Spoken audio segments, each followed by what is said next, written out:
Ready,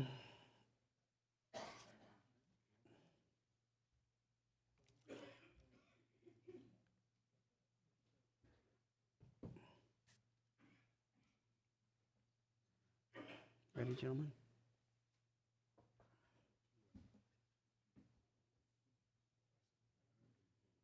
I'd like to welcome everybody to the St. Charles County Council meeting of October 15th, 2019. This evening, giving the invocation is Vicki Johnson from St. Joachim and Ann Care Service. Would everybody please rise? And following that, Mr. Joe Cronin will lead us in the pledge. Thank you. Gracious Heavenly Father, Lord, as we gather here today for this meeting, we ask that you will be in our midst. Help us to make decisions that will be pleasing to you. Help us to be able to discuss the matters in hand in a reasonable way and be willing to give up and having it our own way. God, let this meeting be productive as we should in all cases, in all areas of our lives. Help us keep you at the forefront of our minds, as we do and all set before us. Lord, with a crowd this size, I just know there's some hurting folks in here today, Lord, so I pray they reach out to you for your heavenly touch. Lord, we hand this meeting over to you, and it's always in Jesus' name. Amen. Amen. Thank you, Vicki. I pledge allegiance to the flag of the United States of America and to the republic for which it stands, one nation, under God, indivisible, with liberty and justice for all.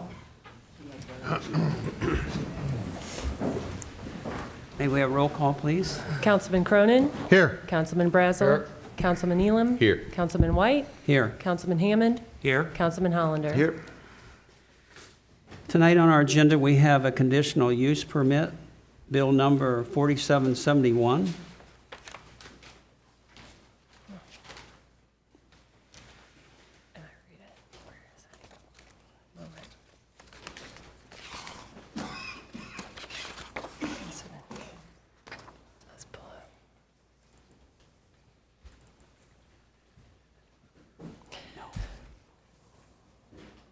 One second. Okay.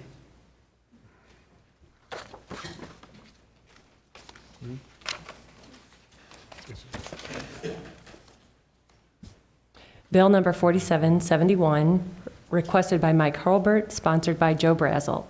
An ordinance granting conditional use permit CUR 19-05B for automobile and truck sales to Golden BC LLC property owner and Benson Automotive Properties applicant. Mr. Myers from the staff, would you please come forward? Do you solemnly swear that you will tell the truth, the whole truth, and nothing but the truth, so help you God?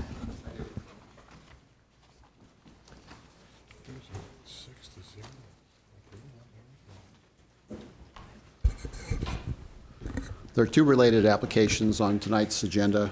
One is a rezoning request, and a second, which is a conditional use permit request, both for the same property, both requested by the same applicant, Benson Automotive Properties.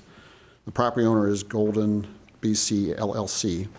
And existing zoning for these three parcels are all residential currently, and they're requesting commercial zoning plus approval, conditional use permit approval to operate automobile and truck sales for an automotive dealership. Again, there are two separate items, so you might think of it this way. One, is this the right place for commercial zoning? Second, is this the right place for an automobile dealership? The context of this property is that it has some of the essential ingredients for commercial operations, in that it is bordering Technology Drive and Interstate 64, visibility from I-64, near an interchange, Winghaven, and it borders on two sides MasterCard's Global Operations Center. In fact, specifically the parking lots for MasterCard. To the south, there's a subdivision that enters off of Technology Drive, which is Doris. The street is Doris. And so a small portion of this property fronts on a residential street, but it's a minor portion of the property. To get specifically to the request for the conditional use permit, if you find that this is the right location for commercial zoning as applied for by the applicant, naturally the question is this the right place for an automobile dealership? And in county staff's view, with conditions applied, that yes, this can be a good neighbor for the residential neighborhood to the south and the MasterCard as well. Automobile dealerships, some of the classic land use impacts that they have, including like bright lights. It's very common to see extremely bright lights for automobile dealerships. And there's a condition that addresses that specifically. Also, sometimes there'll be loudspeakers, and then also some outdoor, a little bit of outdoor storage for automotive repair. In this case, the applicants are stating that they're not going to have any sort of outdoor storage. And from our testimony, we don't see that there's necessarily going to be, that loudspeakers are going to be really an issue in this case. The Planning and Zoning Commission, at their September 18th meeting, held a public hearing, and for the rezoning request, they recommended approval. And additionally, with the conditional use permit request, they recommended approval. And based on the public testimony and the meeting that night, they modified one of the conditions to add a berm along the southern property line bordering Doris Avenue and the residences there. And at that meeting, the applicants verbally agreed that as part of their grading plan, they could include a berm in that area so as to reduce impacts even further for residences in that area. Does the council have any questions for Mr. Meyer? Seeing none, would you like to introduce the applicant?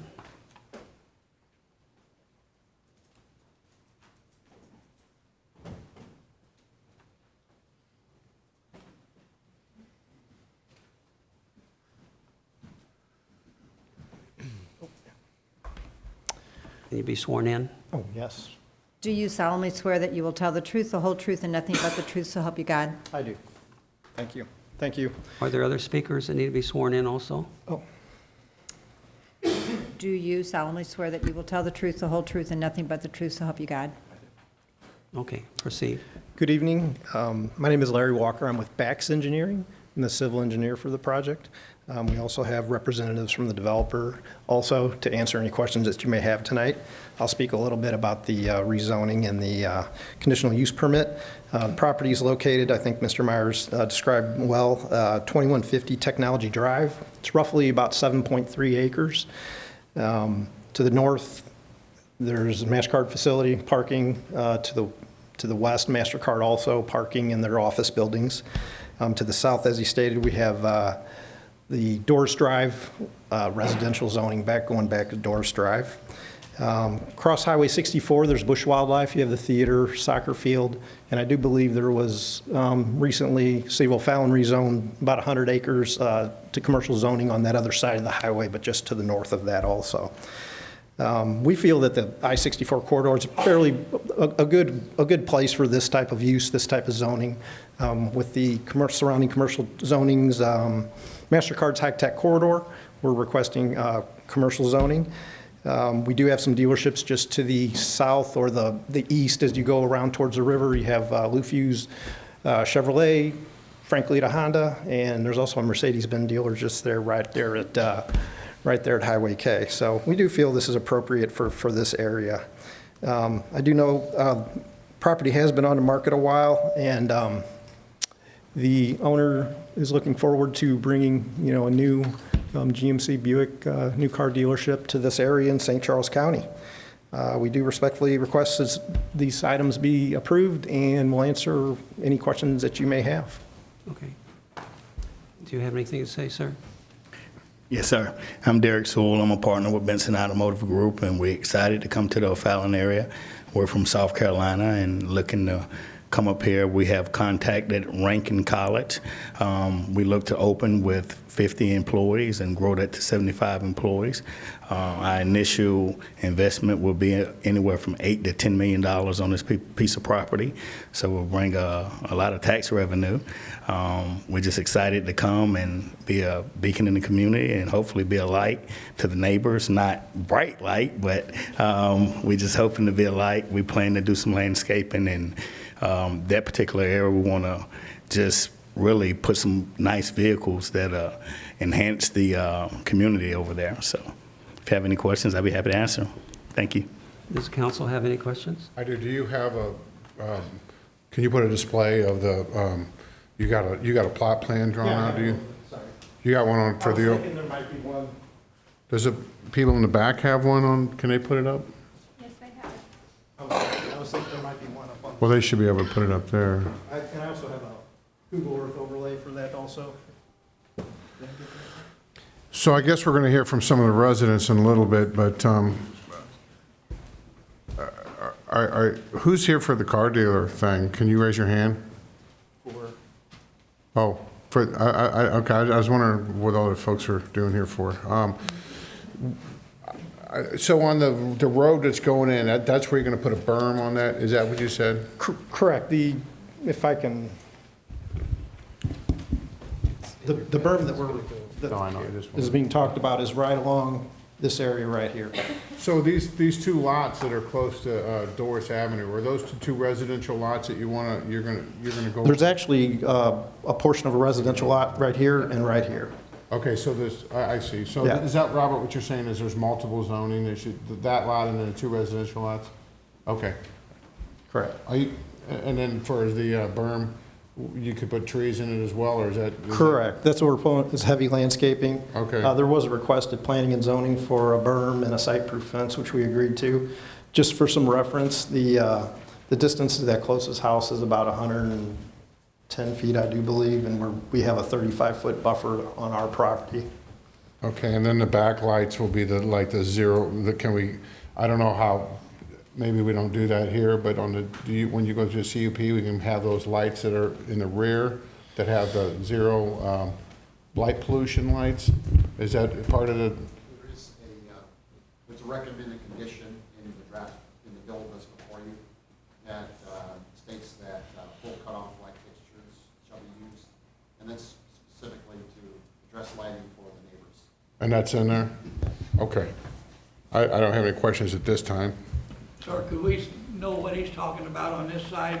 It's- If he has, It's right up there. I'm sorry. We don't know what he's pointing at. Oh, sorry. Yeah, he's He's standing there pointing talking at to you. Do you? Pointing at the cardboard. Just a minute, we're going to have a public comment if everybody just wait John, for a second. Can't they put that drawing up there so we can see it? They're working on it. Okay. Yes. For the folks that are here for this, if you go to the county's website, go to the agenda, and if you click on the bill, all these pictures are on the internet. You can pull them up. I thought you might want to know that, okay? And additionally, I have a question for Mr. Myers. Mr. Myers, there's quite a few businesses around here, including MasterCard. I'm sure that the normal letters that we send out to people on a rezoning, for instance, a residential, did those businesses get those letters? Yes. Was there any response from any of them? No, not as of, I've not received any opposite letters or communication from neighbors. Okay, thank you. Yes, go ahead. How many cars are you expecting to floor at a time on here? I mean, 7.5 acres, seems like it's a little small for a car lot, but how many cars are you expecting to have at a time? At the time of opening, we expect to have 200 new and 75 to 100 pre-owned. Okay. Were you here to speak, sir? I apologize, I wasn't sure about the process, so I probably need to swear me in. Do you solemnly swear that you will tell the truth, the whole truth, and nothing but the truth, so help you God? I do. Yeah, so my name's Jory Sewell, I'm Can you with step General up to the Motors. microphone, please? Yeah, sure. No, up to Go to this the middle one. one? No problem. So my name's Jory Sewell. I'm with General Motors. I've been here working in the area for 2 years. I represent Buick and GMC, and we've been working very closely with Derek and his partner, Tony Benson. They went through a very exhaustive process to be awarded this point that we're opening in the area. We're very excited. We've done a lot of market studies. We've done a lot of, with our dealer network team and some of our sales ops team, done a lot of driving around the area. We feel like the area that they're proposing to purchase and to have rezoned is ideal for a Buick and GMC franchise, and I just wanted to come and say that. So thank you for your time. I got a Yeah. question for you. Sure. Okay. I have a GM plant in my district, and I'm a loyal GM customer. I'm Sure. a Chevy Thank truck you. legend, if you Thank know you. what a Chevy truck legend is. Okay? Yeah, I do. Thank you. But the same token, I'm going to just tell you, you're awful, this dealership's pretty close to Sundrup in St. Peters, number one. And, you know, I go to Laura and buy mine over in Illinois, and they've got probably, 50, 100 acres of GMCs? Sure. What's this guy going to do down the road when that 7-acre site ain't big enough for him no more? Because I think Suntrup's bigger than 7 acres, and Laura's probably 50 to 100 acres, I'm guessing. Right, so we feel like based on what the market opportunity is for this particular point, that piece of property, that parcel is just right for the number we expect them to sell in that area. If I was Mr. Suntrup, I wouldn't be very happy with you. So, If you're Mr. Pogue, you're not going to be very happy either. So it's okay. Understood. Yeah, and since when do we control capitalism? That's true. Council, have any other questions for this applicant?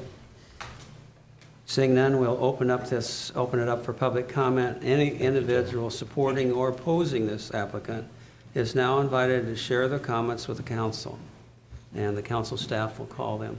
John Whitworth.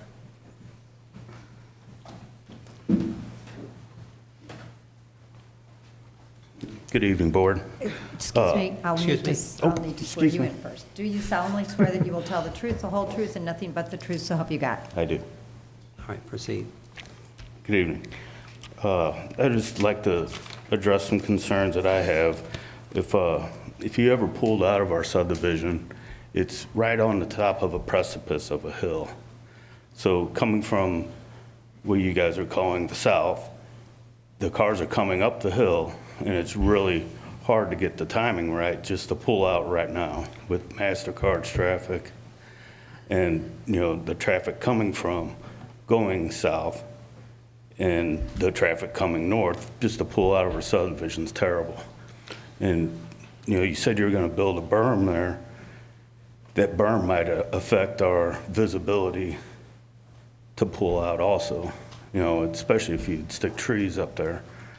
You know, I'm not opposed to a berm, but one of my questions I would ask is when they do unload the cars, you know, they usually, like down the street, they just stop on the shoulder and unload their cars. And then if they did that here at this place, you would even have less visibility to be able to pull out. You know, our subdivision is one way in, one way out. And, you know, we see a lot of possibility for people trying to find a dealership pulling into our subdivision. And, you know, then they'd have to turn around in the driveway. It's just a dead-end subdivision. And, you know, there's already property, I believe, zoned already commercial along Technology Drive, I would think, that would be more suited for their area, you know, for this type of business. You know, I'm not opposed to a commercial business being there, but I am opposed to a car dealership being there. Thank you. Can you stay at the podium in case anybody has questions of you? Yeah.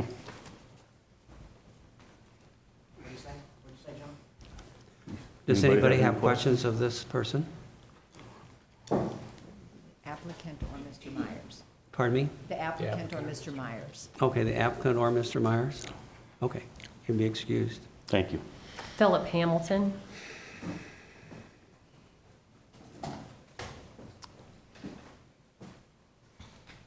Do you solemnly swear that you will tell the truth, the whole truth, and nothing but the truth, so help you God? I do, ma'am. Hi, I live in Martell Ridge also. I have a couple concerns. Can I flip this over? Is this okay? Sure. Yeah. So, MasterCard's here, and they just paved about 7 acres back here, 5, 7 acres. I don't know if you guys know, I'm sure you do. You're in charge of that.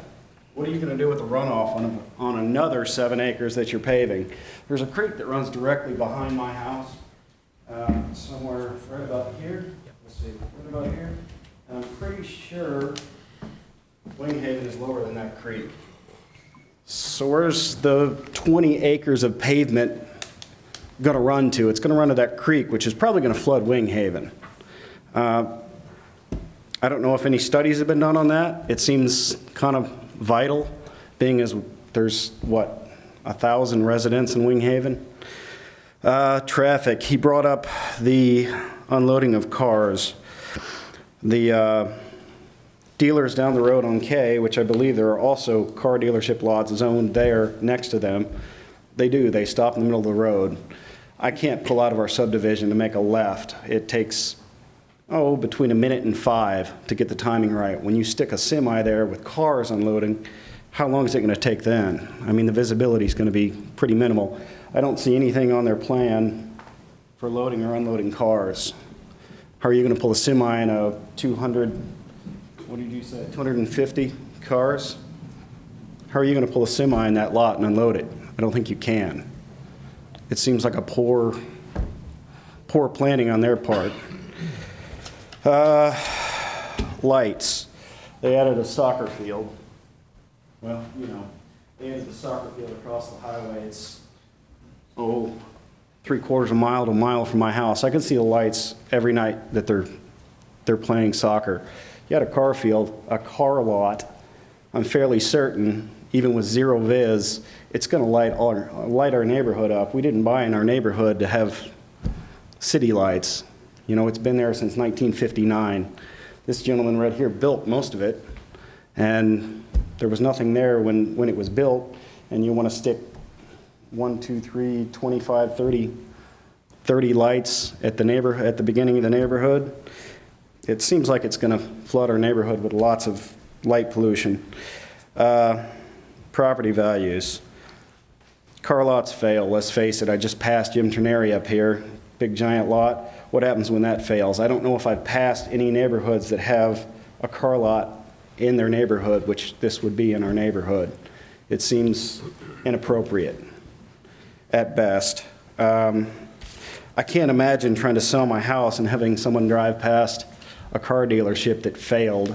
I mean, I'm not saying they're going to fail, but there's dozens of Chevy dealerships and such and 50 miles from here. It is a pretty small lot. I can't imagine trying to make any money on the sale of my house when someone has to pass a vacant car lot. Mind you, even a full car lot, it seems like a poor place for one. It's pretty much the topics I have to cover. Thank you. All right. Can you stay at the podium? Yes, sir. Does the council or staff have any questions of this speaker? Does the applicant have any questions of this speaker? I have a question for Robert Myers about this. Okay. Robert, have they submitted a runoff plan for this yet, number one? And number two is I'm looking at the site plan. I don't see any place for them to unload semis on this. It's all parking spots. So what is their intention on unloading semis full of cars? The applicant stated two things on the public hearing. One was that the site would have underground detention. In other words, it would not have a detention pond that's, running on storage. The water would be underneath the pavement. And then the water from there, as I understand it, would flow across, underneath the interstate to the other side. The applicant's engineer can tell you more specifically. Second, in terms of loading and unloading, the applicant stated at the public hearing that it would all take place on site, not any off site. And also, just to add a little bit, there's a condition that the Planning and Zoning Commission recommends of no parking in vehicles in areas not designated on the concept plan and site plan. It appears they're all parking places. I mean, what do you mean by that? You said no parking of vehicles that aren't designated. It's all parking.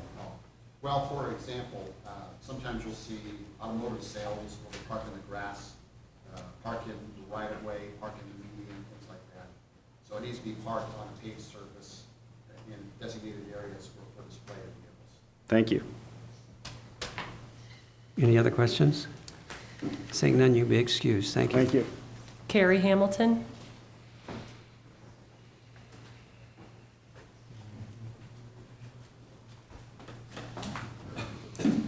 Do you solemnly swear that you will tell the truth, the whole truth, and nothing but the truth, so help you God? Hi.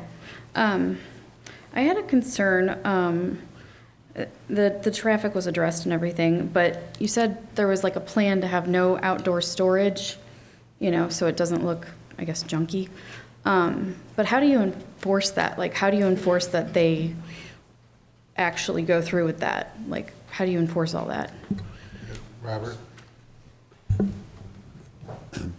There's two ways we can enforce that. One is with this concept plan. Should this be approved, it would be approved with a concept plan that you see before you, and it does not show any outside storage area to speak of.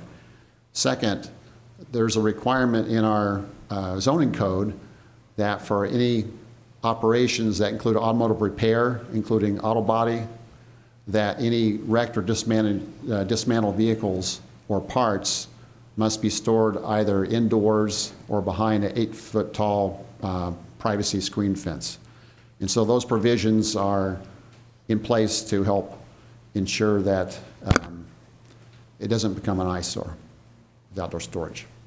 Okay. And then, like, is this all funded by the company, or is this partial city funding or county funding? We don't fund business. We don't fund business. Okay. Yeah. All right. I just want to make sure. And then now, if there's an issue with the traffic, like, will we get traffic lights installed or something to help with that? At the time of site plan approval, this is more of a concept plan, but should this be approved, they'd have to go through a process for approval from county staff and meeting all the regulations with the site plan. And one of the things we would look at is cars pulling in and out, and it could possibly include a traffic study or a traffic analysis, depending on the situation.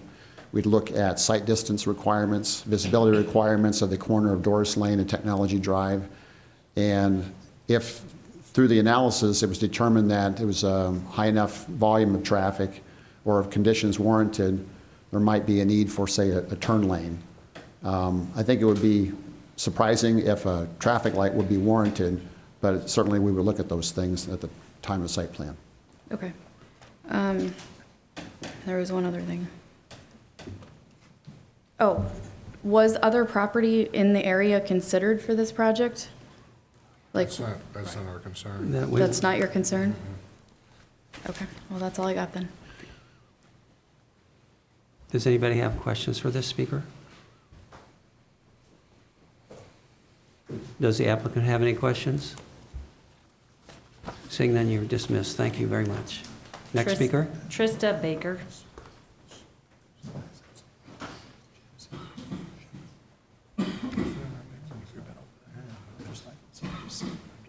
Do you solemnly swear that you will tell the truth, the whole truth, and nothing but the truth, so help you God? I do. Hello. Most of my concerns have already been brought up. Safety in and out. Every morning I pull in, every night I come home. You have to sit and wait, and you have to remember that the cars on that 2-lane road with no turn lane are going at least 40 to 50 miles an hour, and we're at a dead stop, so having to turn into our neighborhood. It's unsafe because we are at the top of a hill, and once those cars, you have that long to turn in. So adding more cars to that with not only the customers but the employees, so you have, maybe 50 to 100 employees, that's a lot of cars. And if you add berms, to me, that's another issue pulling in and out. It's going to be harder for us. And the people coming into our neighborhood that shouldn't be there looking for this, or they turned around. We have kids in the neighborhood. We don't need any more cars that don't belong there and don't live there. It's a small neighborhood. I moved there because it was a small neighborhood and because there was less traffic. I don't want more traffic in my neighborhood. That's where I live. I don't need cars to make my neighborhood more beautiful. I don't need concrete to make my neighborhood more beautiful. That can go someplace else. From our neighborhood, right next to MasterCard, to the next dealership, which is maybe half a mile down the road, it's all residential. So this is not a highly commercial area. You have up on the corner at Winghaven and our service road, but you have hundreds, if not more, residential. We have apartments. So no, this is not a good place for this. This is mainly residential. And frankly, I don't want to drive past 300 cars every day in and out. I didn't move on an acre of property to live next to an enormous amount of light pollution that we have, that this will be added to what we already have. That's not why I moved where I moved. And I've been out in this area for 20 years. So I've seen a lot of growth out in O'Fallon. And growth is necessary, but not at the front of my neighborhood when there's plenty of other property. And I am also worried about it failing because there are multiple dealerships in the area. Why do we need another one? Is there anything else that can, if you want to beautify a community, add to it? We don't need anything else more commercial. Add something that the citizens can actually use. Maybe a park, maybe some kind of civic center, something like that. Not concrete. And what about the runoff? Where's the runoff going to go? So, like I said, pretty much everything I have is covered. But I do not want it. Can you stay there for a second? Does the council or staff have any questions of this speaker? Does the applicant have any questions? Seeing none, you may be excused, and thank you. Steve Jeffs.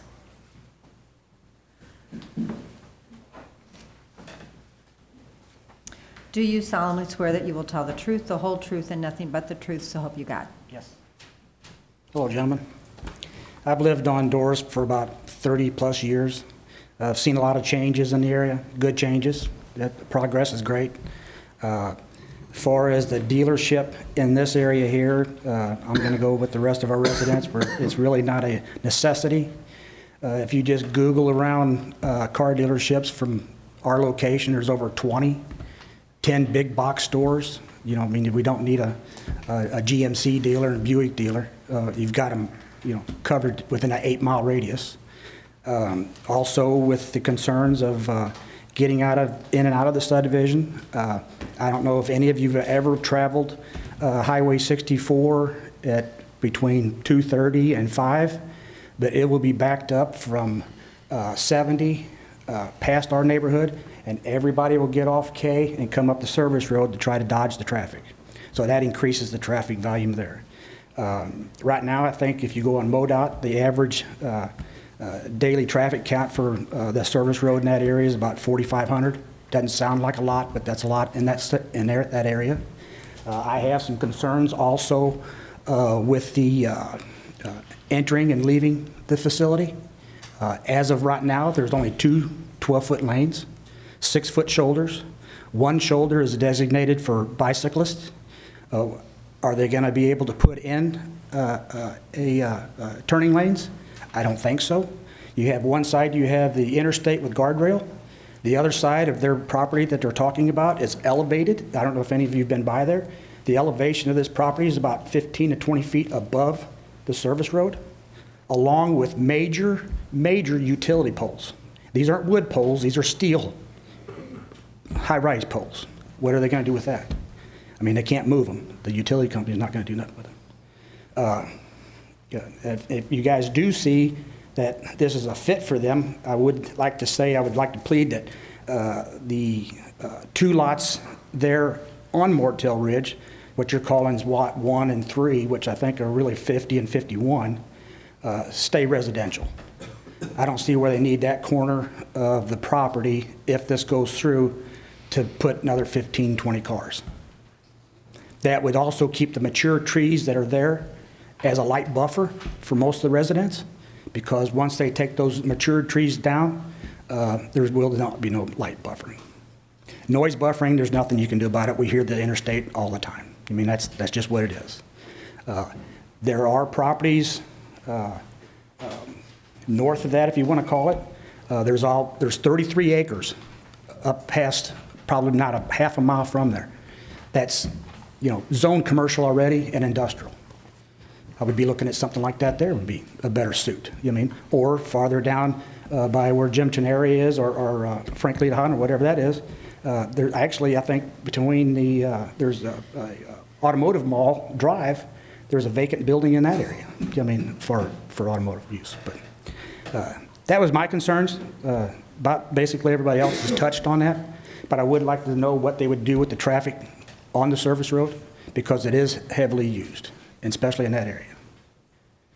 So, Very good. that's my plea with you guys. But, I would like to see, if it does go through, I would like to see that at least the 2 lots in front of the subdivision stay Right.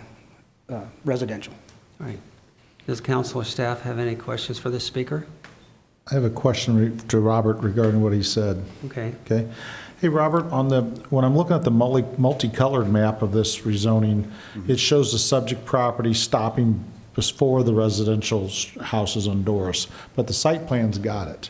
So if you look like on the council packet, if you look at the page just prior, one page before it, the subject property, it doesn't show those residential lots on Doris that this gentleman's concerned about.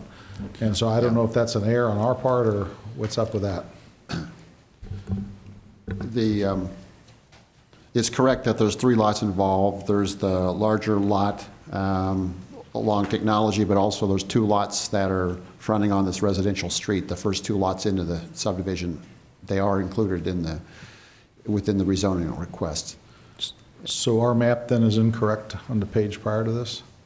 I have in my yeah, that's what I'm talking about right there. See, it just shows the subject property not even going down to Doris on that one. Yes.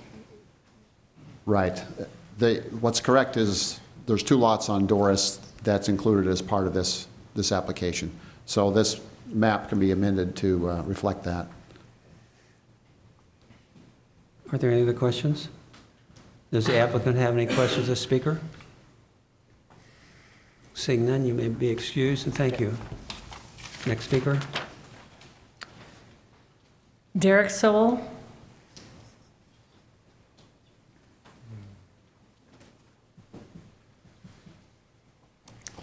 Keith Schneider.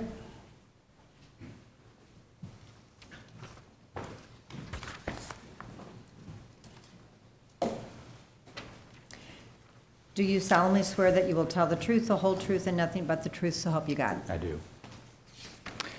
Good evening, Keith Schneider. I'm with Cushman & Wakefield, and I am representing Golden BC LLC, who is the landowner.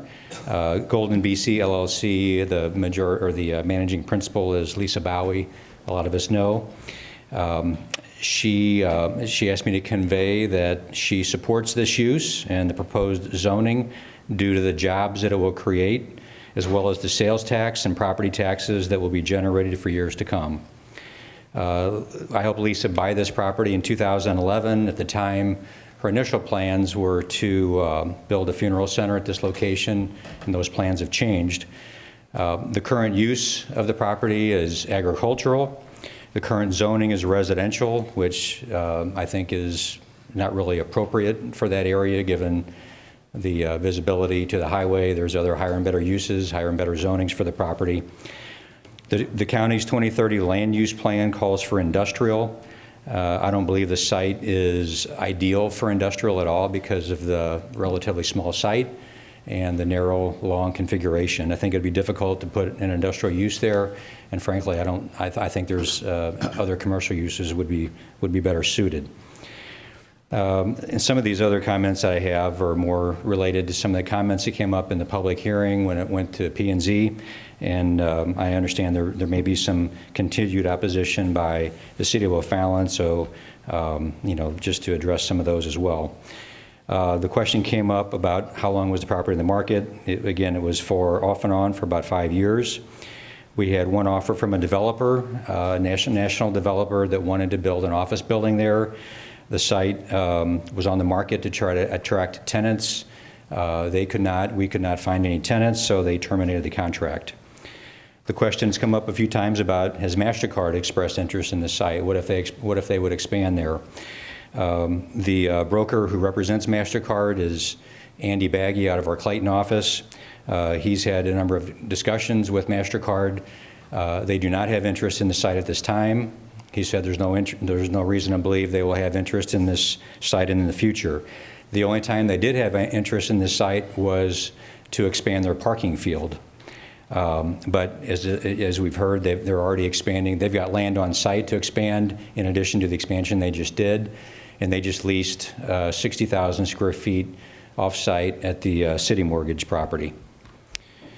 The site is adjacent to the O'Fallon corporate city limits, but since this site is served by Duckett Creek Sanitary District and Public Water Supply District Number 2, there is no need to annex this site into O'Fallon.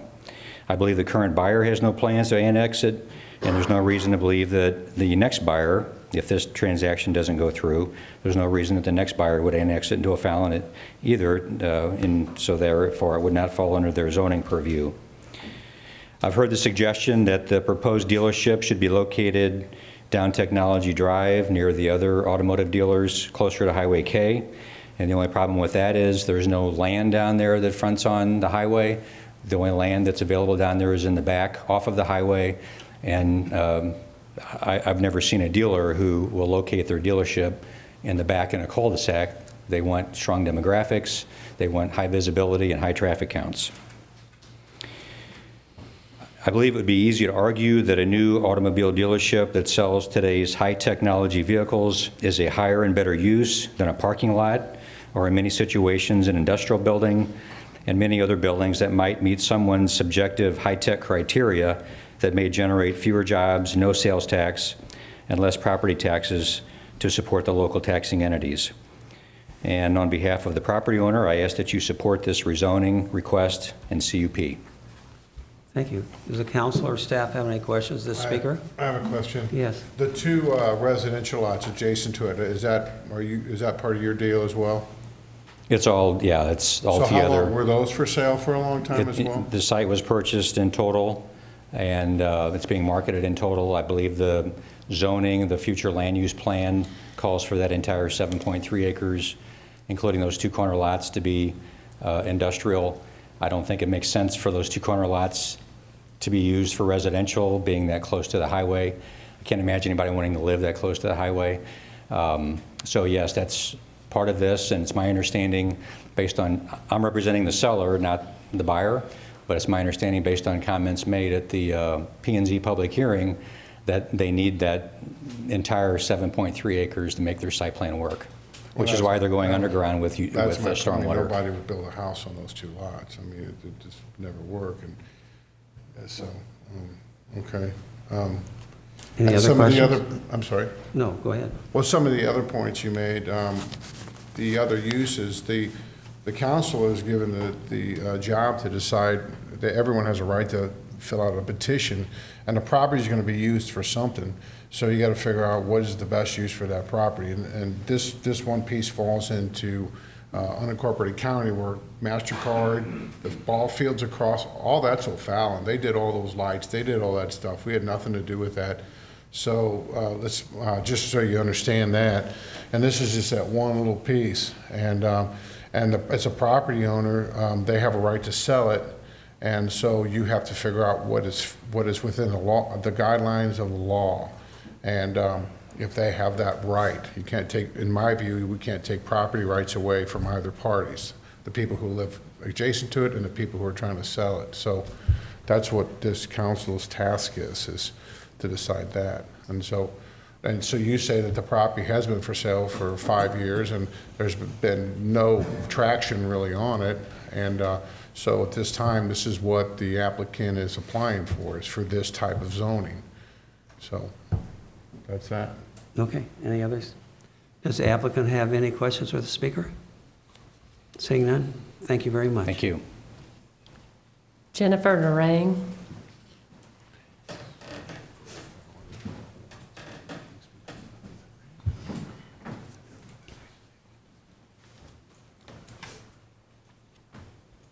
Do you solemnly swear that you will tell the truth, the whole truth, and nothing but the truth, so help you God? I do.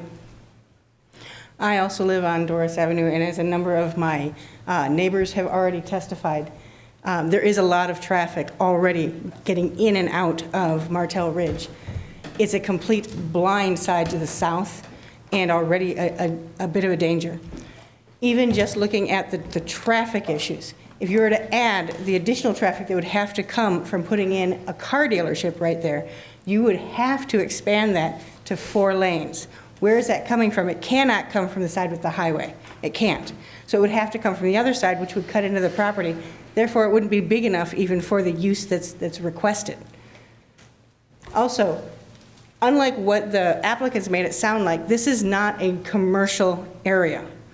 MasterCard is a large, very open campus. It's not a heavy use area like a Walmart. It's much more office. What we're looking at here is something very much more commercial, completely inappropriate for the type of stuff around it and the amount of the noise pollution, the light pollution, the additional traffic coming down our street, which is a tiny little street. If you have anybody parked on that road, there's only one side. You have to wait your turn to go around. It's that small. It's all these mature trees. It's like my house was built in 1949, and the oaks behind it are older than my house. This is a mature area. This is not a modern, like freshly built area with a bunch of curbs and the higher end stuff. This is almost a rural street. The loudest sound at my house is the sound of gray tree frogs. I want to make sure that you understand the nature of this street. Thank you. Can you stay there for a moment? Does the council or staff have any questions of the speaker? I have a question, Robert Myers, for something she had to say. Okay. Robert, I don't see on the site plan, and then Craig Tukowski's here as well, if there's any additional dedication for possible road widening of that outer road for down the road. And you don't have to ask her now, but what I want to find out is down the road, we know we're going to have to every other outer road in this county has been widened at one point or other, darn near. So when we do widen this, if we can't go towards the highway, is there any additional dedication to widen that road? Or are we going to be in a situation where we're going to have to buy a car dealership down the road when we need to widen that road? So that's a question for you, and I guess Craig, since he's here as well. If we could get that answer by next week, I'd appreciate it. All right. Okay. Any other questions? Yes, go ahead. If I could, please. In front of it, this property is MoDOT right-of-way. So MoDOT would really take the lead in terms of whether or not they would need additional widening strip for dedication. Normally, any sort of dedication comes through part of a plat, but it also can be accepted through the site plan process. But we have to get MoDOT's approval for any land to even be dedicated to MoDOT. So we're going to be following the thoroughfare plan in terms of whether or not any widening is necessary here. And that's going to be our guide in terms of any additional land. Very good. Thank you. I just have one comment. I have been to your subdivision, so I'm familiar with the subdivision and surrounding area. So Thank you. Does the applicant have any questions for this speaker? Seeing none, thank you. Arnie Dienoff.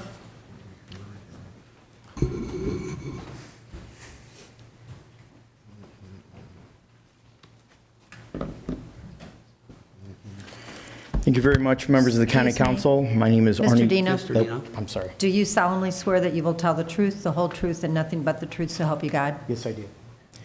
Thank you very much, members of the County Council. My name is Arnie A.C. Dienoff. I'm a county and state public advocate, and I'm also a citizen. Bill number 4771, or Conditional Use Permit CUR 1905, has been amended to B, which I don't think that the citizens nor I even know what Plan B means from Plan A that was presented to the Planning and Zoning Commission at the September 18, 2019 meeting. Now, I would like to make my testimony a matter of public record, of which I testified and was very few because residents weren't properly notified by county staff. And I'd like to make my testimony a matter of public record from the Planning and Zoning Commission dated September 18, 2019. I'd like to see solid proof and have you question the community development staff and the county planning staff on proper notification. Where's a certified list of mailings to the surrounding property owners and the neighborhood as a whole? There's a memo that I'm glad that the memo got out because at the Planning and Zoning Commission, there were few residents that were there to testify about this. I testified in opposition along with the Economic Development Director from the city of O'Fallon, who says this is not the right place, and I agree with that statement. Now, this is Technology Boulevard. It's our technology corridor in the future of our county. The sense of the name, technology, not car dealerships, not sales. It doesn't generate sales tax. Because if you all recall, the Supreme Court ruling in the Missouri state statute state that if you buy a car from a car dealership, you pay the sales tax on your residential property that you live at. So that's where the tax is going to be paid for, not to this unincorporated pocket of St. Charles County. We're giving away valuable land uses right and left, and this is not the right place. As Mr. Myers had asked you the question and asked the commissioners, which there were only 6 at the Planning and Zoning Commission meeting, is this the right place? To answer that question of Mr. Myers, I think not. We're giving away our future. What about notification per state law of zoning changes? State law, Missouri Revised State Statute, said that it's mandatory for the county government to notify any municipality within 1 mile of its borders of any zoning regulation changes. I checked with the city administrator and the city clerk of the city of O'Fallon. You did not notify them to be in compliant with state law, and I ask that you diverge to your county councilor, Mr. Watson, because that is a technical issue that could be challenged in county circuit court. This property is surrounded by MasterCard and residential developments. The people have invested their life, and these are good-sized lots in some areas. We're running out of growth in this corridor of O'Fallon and unincorporated St. Charles County. I'm opposed to the rezoning. I'm opposed to the conditional use permit. I will ask the O'Fallon City Council at the next meeting to pass a remonstrance, which would mandate 3/4 majority vote of the county council per state law and per the St. Charles County Charter, Home Rule County Charter. This goes against the newly passed county comprehensive plan that was not only looked at by people in the business community, people in the real estate community, citizens. It was approved by the committee for the 2020 land use master plan that said that this didn't say anything about being a car dealership whatsoever. So it goes against that comprehensive land use plan. It was also passed by the Planning and Zoning Commission, that land use plan for 2030, and it was also passed by this county council within the last 8 months. Now, there's concerns of lighting concerns. I think maybe that's been addressed. There's effect on residential neighborhood property values. These people behind me has invested their entire life, and when they go to sell, to either downsize or move to another part of the county, they want to ensure that their property values are at the highest, not the lowest. Who in their right mind is going to want to buy a home that abuts and adjoins right up against a car dealership? And again, this is the technology corridor, not the place for a car dealership. The Winghaven proximity. There's lots of possibilities for this place to be in the Winghaven area, or across the way at Caledonia, which is a new development, which is asking for road board funds to increase the size of the interstate, to increase exiting and traffic lights, to increase both a residential and a mixed-use development. And they have several commercial lots that face both Missouri Highway DD, Interstate 64, and Winghaven Boulevard. That outer road is being constructed in the next 3 years to link up the city of Dardenne Prairie and Lake St. Louis and O'Fallon along that frontage road that currently dead ends off of Missouri Double D. The smallness of this property. Who in their right mind came up with this land use plan? 7 acres. Look at all the other dealerships in St. Peters, in St. Charles, all across the county. You're not going to be able to fit it. It's not the right place. There's other land options that are better right at nearby parcels. Traffic study. I don't see the comprehensive traffic study that's required of all developers. I don't know if we gave a special pass or made a special deal in this instance, but we're putting the cart before the horse. I think that the people behind me would agree this is a growing area. It's growing in population, and traffic is of concern, and vehicular public safety issues. There needs to be some conditions put on this property, conditions of landscaping, conditions of light restrictions, candlelight power, conditions of berms, and as a matter of fact, and further, when I recommend conditions to you, when I sum up, there needs to be a type 3 berm and a site-proof vinyl fence, an 8 foot in size. What about conditions for derelict vehicles, unlicensed or damaged vehicles, car parts, solvents, parts on pallets? What about car parts? There's some signage issues. Are they asking for an interstate signage on a pole that'll be lit and cause issues for the residents and runoff issues? I think if I heard the engineer, they want to try to bury that and put that underground under the parking lot. And I don't think that that's correct, responsible land growth and land use. And again, once again, as I testified before Planning and Zoning, we see 0 comments from our partners. No comments from the Wentzville Fire Protection District for possible fire service or no communications. Why was that not part of the packet? Again, this is a place for technology industry, for medical industry, and for growing businesses like a dental lab, which is technology related, which O'Fallon just approved on Highway N. The City of O'Fallon 2015 comprehensive plan says that this parcel is suitable for office and retail development, but not a car dealership. And that was passed in 2005. This rezoning would set a negative precedent by rezoning a property suitable for retail office use on the county's very thought out and very debated future comprehensive land use map. Property is the 7.3 acres is undeveloped commercial site near a huge corridor of Interstate 64, Winghaven and Missouri Double D Highway.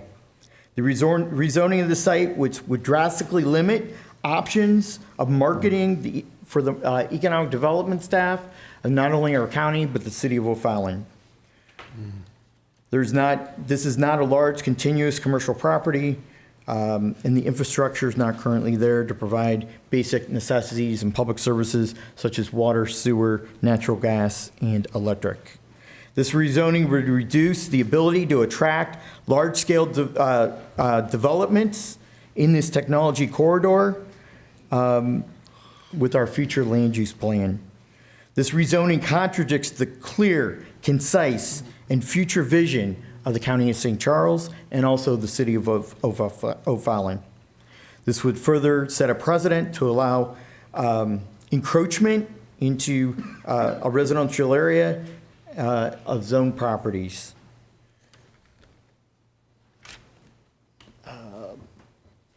I ask the reasons that you vote no. Again, this is Technology Boulevard. This is diminishing the future growth and development of our county. This is not the place. This is a place for the county's ever-growing and spanning technology opportunities that are evolving on a month-to-month basis, that companies are moving throughout the country to the St. Louis region. Our comprehensive plan of 2030 recently passed by this body, the County Council, says that this is not suitable for a car dealership. There are more suitable sites to locate. This is too small for their inventory of cars. The notification to the entire neighborhood was never made. I'm so glad that my memo and other people's memo and Facebook is a real great thing that this got out to the owners in the neighborhood. The expansion of MasterCard and the further economic development of St. Charles County and the City of O'Fallon is in jeopardy. And of course, property values of the people behind me. Their property values, you represent them. They should matter first and foremost. Mr. Dienoff, you're repeating yourself. And of course, this is a public testimony and a public hearing, sir. You love this, don't you?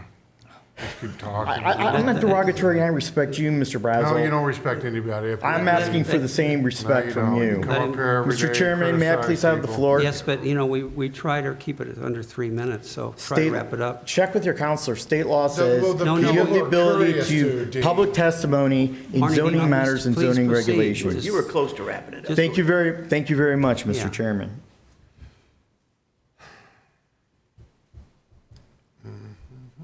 Again, the number one priority of this council and government is to protect the public health, safety, and welfare, and I ask that you keep that in mind. If you would pass this, I ask that you put a condition of runoff water erosion, that you put a condition for a traffic study to be fully completed and vetted, and that the county's consultant gets through ample time to review the traffic study. I ask that you put a condition for no outdoor storage, a condition that no wrecked vehicles be stored on the site, that no derelict vehicles be stored more than 30 days, that no barrels be stored on the property, that no vehicle parts or pallets be stored on the property at any time. I ask that a condition of a type 3 berm, landscaping, then a 8-foot vinyl-proof, site-proof fence, a berm and landscaping on the residential side be constructed, and that no roadway of unloading and loading of vehicles happen at any time, but it must happen on the property of the car dealership. People don't want to hear the noise from the deliveries in the middle of the night, and people don't want to see an empty dealership because of poor planning and land mass size, that this doesn't qualify for a real dealership type land. Decreasing in property values, I ask that you vote a clear no on Bill 4771. Keep this land for technology, its intent purpose for medical, business, and office complexes. I ask that you vote no on the rezoning. I ask that you vote no on the conditional use permit. And then I ask that you vote no on the preliminary site plan. Thank you, Mr. Chairman and members of the council. Any questions or comments of the speaker? Does the applicant have any questions of the speaker? You may be dismissed. Patrick McKeon.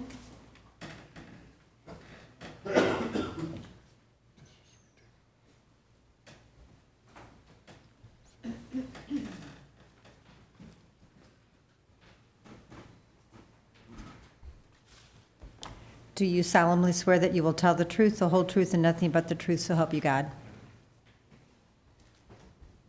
Members of the council, thank you so much for allowing me a little bit of time. I'm Patrick McKeon, City of O'Fallon, Economic Development Director, and I had the opportunity to be here as part of the planning and zoning hearing that was held on this particular issue. And I'll try to be very quick. I know you've spent a lot of time already on this particular matter. But I believe that our city council and our mayor, Bill Hennessy, has communicated to each of you our reasons why we think that this zoning request is inappropriate. The conditional use request is inappropriate. And if this is not at all reflecting on the particular petitioner's request of who they are, the property owner, the principals involved in it. We have great respect. We work with them in the city of O'Fallon. But we truly believe, as you have decided, your own staff recommended just recently as part of your long-term land use plan, that this is high-tech, industrial manufacturing, advanced manufacturing type use. We just recently worked with a company that's relocating out of St. Louis County that's going on at an 11-acre site in the city of O'Fallon, in our high-tech district, to do advanced manufacturing. They're only using half of that site. We think that this particular site itself would have been a very good option for this company if they hadn't chosen that one. There are interest in this particular location. We've been working closely with MasterCard over the last couple of years as they have grown to 4,000 employees. We helped approve almost a 400-space parking lot on the back end of their property that they're squeezing in to accommodate their growth. They have had to offload workers to another building along Technology Drive down near Highway K because they don't have enough space to grow into. And so we think that there is a very appropriate use as it is zoned. And why the idea of, at this point, considering a rezoning, and why at the other point, considering a conditional use of that rezoning, which would clearly indicate it's not a permitted use of what you're under commercial use. So we think that we could work closely with the county to promote this as an advanced manufacturing site that continues to grow high quality, family supporting jobs in our county and in our community. And that is very appropriate for what is represented around that area. And so with that, I ask that you at least give us an opportunity to further explore this, maybe consider even the option of maybe tabling this matter at this point, to give the council an opportunity, maybe consider that remonstrance that's been mentioned before, and then continue to work with us to find a very good, appropriate, well-zoned user for this particular property. Thank you. Does the council or staff have any questions to the speaker? I have questions. Is it the technological quarter start at the bridge all the way pretty much, how far up does it go? There's long been a concept of a high-tech corridor up and down the Interstate 64, and it basically includes the entire corridor. But it's been more conceptual than necessarily the different jurisdictions within that corridor, say the City of O'Fallon, they have high-tech technology zoning, for instance, as does the county. Now, our high technology zoning right now is pretty much limited to the research park. And in my mind, the regulations that we have for our own high-tech corridor district pretty much lend themselves to more a campus-like development instead of necessarily a smaller site. I'm not saying it's impossible to have high-tech corridor zoning for a 7-acre site in the county, but I do think that the regulations in that district, the county's district, lend themselves more to a larger area, like a campus-like development, a research park. Okay, so talking from Highway K to Bryan Road, there's 3 dealerships on the same side of the road and the same service road in the same corridor. Who approved those to be dealerships? What city did that? I don't have the specifics on what. Could you have to, sir, could you, who, is that O'Fallon that did that? I think there is, part of it is O'Fallon, I believe part of it is unincorporated. Across the street, the soccer field, who zoned that? Is that high-tech? Is that high-tech? That was rezoned to commercial years ago, sir. A couple years ago? A number of years ago, regarding a project that was looking at that. So, I mean, I'm confused. It's like the city of O'Fallon's trying to tell us how to dictate our zoning, but you guys aren't following your own. No, that's not what we're suggesting here, sir. We're suggesting that that we believe that what you have designated that particular piece of property as in zoning, and recently reconfirmed that with your long-term plan, is that we support that. But this gentleman who's selling the property stated that it's been for sale for 5 years. Yes, sir. And MasterCard made no offer. So you're handcuffing the property owner to not, you're saying that they should only sell the MasterCard? And if you folks are talking about parking, and they just put in a 400 space, squeezed in a 400 space parking lot in the back, what do you think they're gonna do with that property if MasterCard gets it? You think there's gonna be more than 200 cars in that thing? I mean, sir, I'm just saying, you're trying to dictate to this council on how we should zone, and you're not following your own rules. Bull. That soccer field was put in last year, or 2 years ago, or 3 years ago at best, with a bar and a theater. That's not high tech. It was rezoned. It was rezoned a number of years ago, and then that. So now the rules have changed. The high corridor, that's been high corridor. That's been supposed to be technology corridor for what, 10, 15 years since the research park went in. That's well before my time, sir, so I don't know all the details. When did we decide it to be a technological corridor? In the late 1990s, 1996, 1997, somewhere around there. So some cities follow it, and some cities, they just follow it when it's convenient? How is this working? I just want to understand. I know a little bit about that because I was around back then. When the Chesterfield Valley flooded, City of O'Fallon got grant money to establish a high-tech corridor in that area. And I think that was part of it. And it also tied in real well with the Missouri Research Park and the type of technology that was going there. So I can answer that one for you. It is part of our long-term land use plan was to encourage high-tech corridor growth across the communities within the unincorporated parts of St. Louis or St. Charles County, and to support that. And so, you know, again, I'm not at all trying to dictate this or suggest that I contradict what you're suggesting, but I'm just saying that we think there's a higher and better use for this particular property that is supported by the designation that it already has. But you haven't found it, and it's been for sale for 5 years, and so what you're doing is... I have pieces of property we have sold that have been on the market for 20 years. I have a piece of property that has recently gone, that was available for 10 years. They were trying to put apartment complexes on it, and we held out Sir, for over 10 years. This council's job is not to dictate, we're not selling property, Right. we're giving, every petitioner has a right to petition whether or not it fulfills that I zoning. understand. And it seems that we can't be hypocritical about it. We Right. can't say, well, you know, this is good for this guy, but not this guy. Right. A mile down the road, we'll give that property to 3 dealerships, but not this guy up the road, because you know what? We just don't think it's a good spot. We got the idea. It's just supposed to crap. be, yes, but we're supposed to be asking questions, not. He's an economic Anyway, development man. does the applicant have any questions of this speaker? Mr. Cronin has something. Yes. In all fairness to Mr. McEwen, he's an economic development director. If you've got problems with those decisions, you need to go to the mayor and the board of aldermen of O'Fallon, okay? Well, That's be they made the consistent. decisions. Be okay? consistent and don't be hypocritical. That's all I'm I saying. get that too, but also there's some inconsistencies in some of this. I see that we're here 5 years that this was on the market, and testimony before P&Z, Mr. Schneider said 3 years. There's a time when we can discuss this bill. Let's move on. And part of 3 years was it was under contract to another company, so I guess there's some Okay, let's move on. inconsistencies. Okay, good. Mr. Chairman, I did have this comment too. Nobody from the city of O'Fallon contacted me, and that's the largest part of my district is the city of O'Fallon. I'm sorry, sir. I was told that our city administrator reached out to everyone on the council, and so.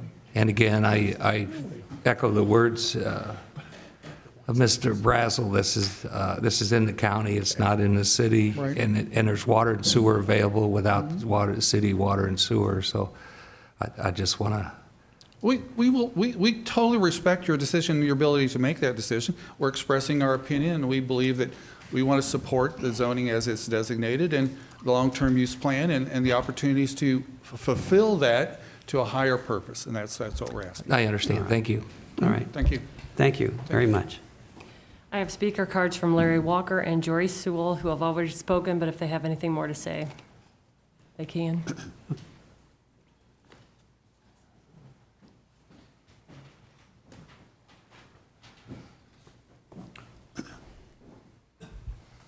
Thank you. I'll keep it brief. There's a few things I wanted to run down, just there were some things out there comments that were made, just questions that were asked. I think I'll just start at the top and go down.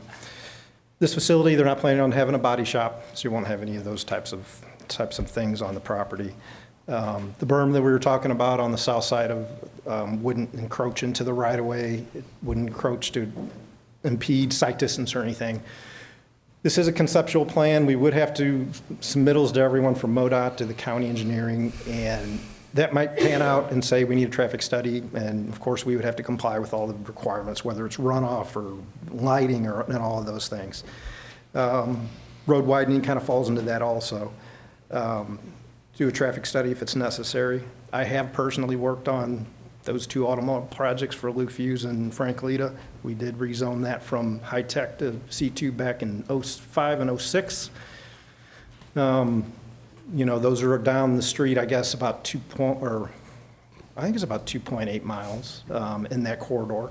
I've had a very difficult time. I've been Bax Engineering 17 years. I've had one other item that we put into high-tech corridor. It's just kind of a difficult zoning to put something into, and it's the reference made earlier to Dynaflex. Just doing that this year, that's the only one that I've ever done in high-tech corridor. We've rezoned quite a few properties, but I just find it's very difficult to get that particular user into that zoning, and that kind of covers just a few things that I wanted to discuss. or make a statement, and this is a conceptual plan. There's a lot of things that go into the actual site plan review. The runoff goes to the, underneath the highway. Underground detention functions the same way as an above ground, it's just you don't see it. So if there's any questions, be more than happy to answer them, or any questions that I could maybe answer. Or With the site distance that people are concerned about, that's going to be all, I noticed you cut the corner back, so there's complete. Yeah, I mean, I don't doubt that we'll have to do a site distance But I mean, that's all study. going to be. That's all in the standards and engineering everything. drawings and everything Yeah. from the grades to the site distance to utilities. Any, that'll all be weeded out in the engineering drawings. All right. And site plan review. Very good. Was there another speaker? No more speaker cards. Okay, all right. Well, thank you very much. Thank you. Now the council has the chance to discuss this bill. Is there any discussion? I just wanted to speak, hey. On another issue, or this issue? Yes. Okay, go ahead. Sure. He's the gentleman that built the The guy in this neighborhood. building. Appreciate your patience. Bill Can you be Dombrowski. sworn in, sir? Let's do it, kids. Do you solemnly swear that you will tell the truth, the whole truth, and nothing but the truth, so help you God? I do. My name is Bill Dombrowski, and I'm one of the original owners of Martell subdivision.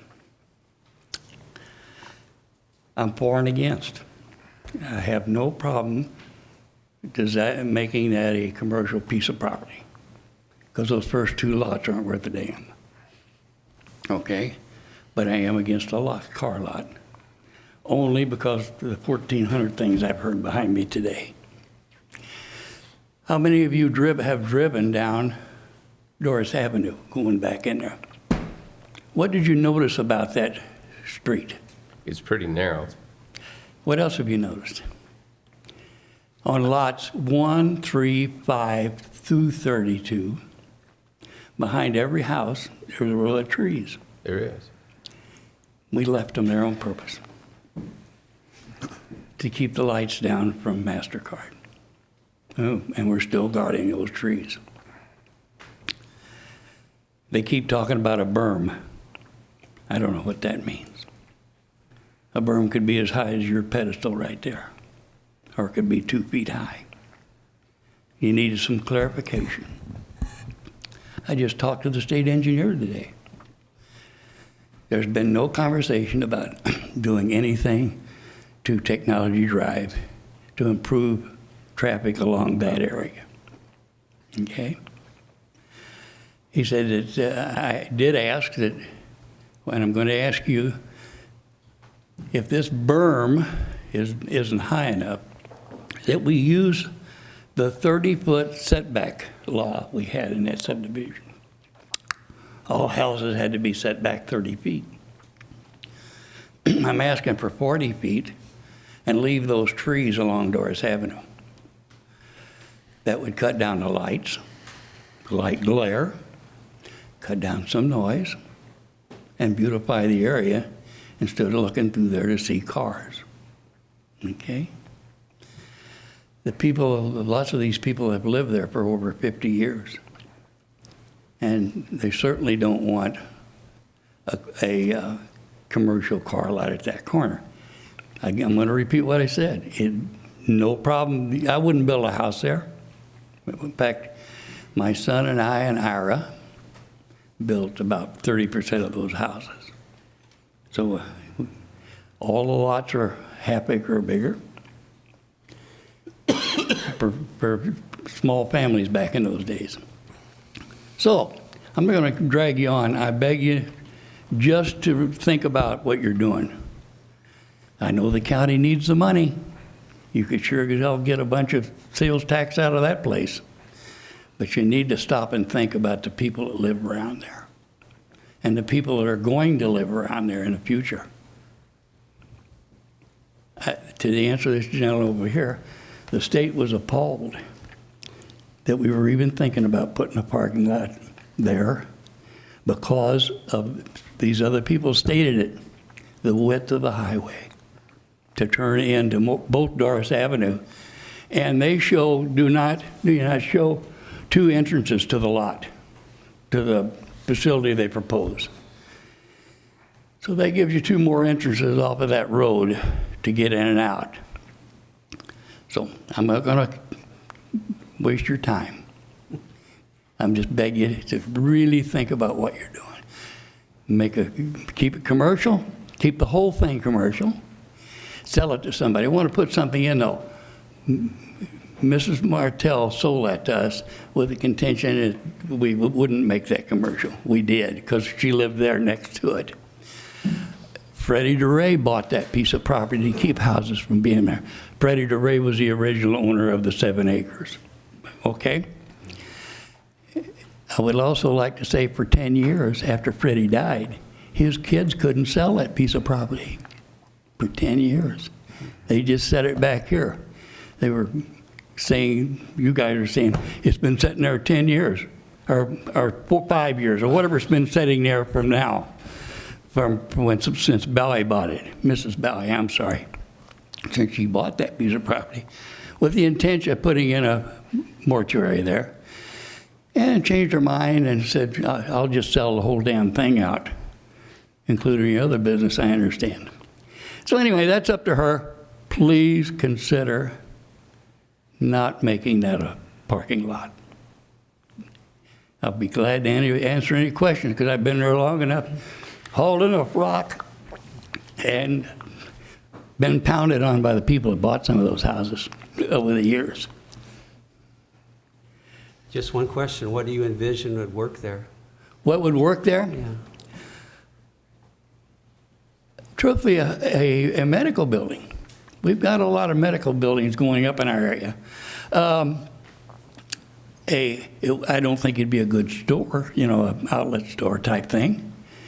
I think it'd have to be really in the medical field, if you guys can live with something like that.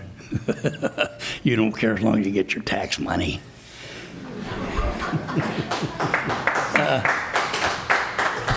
Well, with that comment, I mean, we don't get the sales tax. It's whoever buys the car, wherever they live, they get the sales tax, that community, so. The county gets a share of everything. Joe's in our area. Surely you've driven up and down and seen our narrow streets. Another thing, if I can real quick, if you do pass this, these guys keep harping on the same thing, and it's a pretty good idea. Those trucks, I have tried to pass them, okay, on the highway. Don't let them park on Doris Avenue to unload. That'd be the next place to go, wouldn't it? If you couldn't get out on that highway, where would you park? You'd park on Doris Avenue. I think we can arrange that, make sure they don't. Now, can somebody, dumb me, can you tell me about the berm? What is a berm? What is a berm? What is the berm they're talking about? Well, the berm is basically a hill of dirt. It's a long hill, and in our code, for screening purposes, it's a minimum of 6 feet high. With trees on it. If it had those trees, it can't have those trees, because if they put a berm up, it'd kill the trees. Right? Right. So it can't be a berm and trees. No, the trees go on top of the berm. They plant new trees. And this is in the front. Okay, and I'm not trying to be facetious, gentlemen, but I can't see them putting over a 3-foot tree on top of the berm to start. So for the next 10 years, people are trying to struggle along with trees growing, maybe. No, either leave the trees or don't make it a car lot. And the other protection is Lot 5. Think about Lot 5 along that east side. They need protection from those lights. And so I propose that be a 25-foot setback from their driveway over, because there are trees there too. And so as I walked it off this morning, I see that they will have to take some trees out, or they can if they want to. But we'll have enough left on the driveway side and Doris Avenue side to protect us from the lights a little bit and the noise. I live at 31 Doris, what am I saying? And guess what's right behind me? That parking lot that they are talking about. from MasterCard. I have no problem with it because I left half-acre of trees. So it doesn't bother me back there. They're not noisy, nice neighbors, so let those people alone, but leave us a barrier or forget it. Thank you. Thank you. Hope somebody will beat the hell out of me here. Let's go. Thank you, Joe. Thank you, sir. Are there any other speakers? No more speakers. Seeing, is there any other discussion on this bill? Seeing none, this concludes the public comments for a portion of this conditional use permit. We'll move on to the regular agenda, which would be the public comments. This is a time when anybody can come before the council and speak on any topic. And once a topic has been arrived at, we ask that there be 3 speakers pro and 3 speakers con. And we ask that you limit your time to 3 minutes. Are there any speakers? Rick Stout. Actually, I'm here on one of the applications for zoning that'll be addressed later. You're welcome to stand up and speak now, though, if you want, for 3 minutes on it. I wonder if I shouldn't. I've got very limited comments, and I think I should probably save it until we're discussing our particular application. It's your call. That's your call? Okay. Chairman, Yes. unless, the gentleman may not understand that unless the council calls on him at that time, he doesn't have any right to speak then. That's correct. If a council member does not call on you, you won't have an opportunity to speak. We'll call on him. That's fine. No, we'll call on you. That's fine. Again, I'm very happy with the council, with the commission's recommendation and the staff. What's he here? What bill are you here for? It's bill number 4774, I believe it is. All right. Okay. Well, we'll make sure somebody calls you up when we come to that. That's a non-issue. That's a complete non-issue. Paul Stump.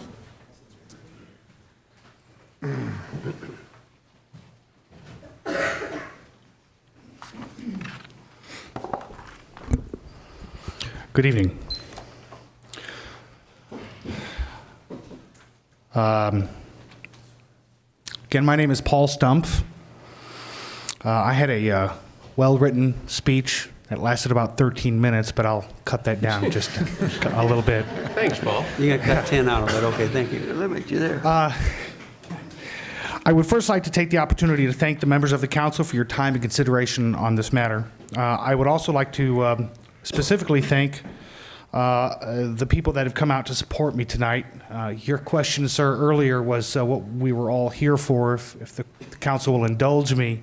Can my supporters raise your hands? Can we pause for just a second on his time? I just have a real question. You Yes, said sir. on this matter? Yes. I don't know what the matter is I that you're apologize. speaking on, so. I apologize. I will address that now. I apologize. 4773. 4773, yes. Thank you.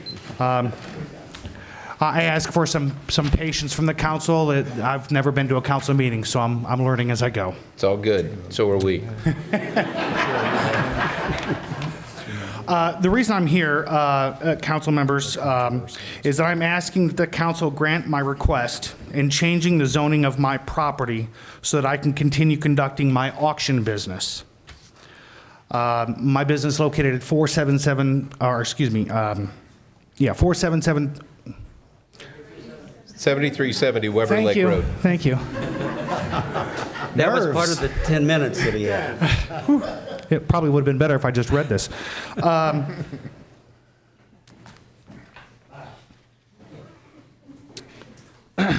been an auctioneer for 15 years. We've conducted our business through buildings that have been rented and, of course, on-site auctions. This past January, we purchased a building in Portage de Sioux.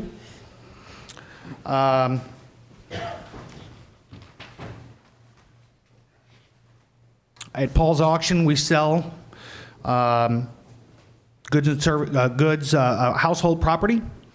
The majority of our customers consist of people who are trying to liquidate their assets and several other means of acquiring product as well.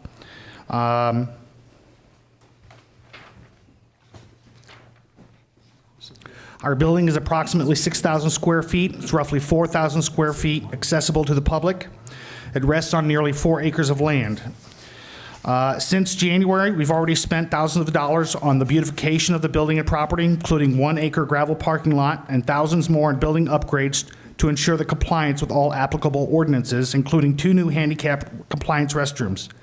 It is very important to us that our property is clean, safe, warm, and inviting. Roughly 12 years ago, around the time this building was built, the property was once appropriately zoned for our needs. Our next door neighbor, just south of us, is already zoned light industrial and/or commercial. We're asking that the, Okay, I'm sorry, your time's We'll call you up. We'll get- You only get 3. This time, you guys only get 3 minutes now. This is a different section. So we'll call you up. Okay, thank you. Very good. Arnie Dienoff. Jesus Christ. Seriously.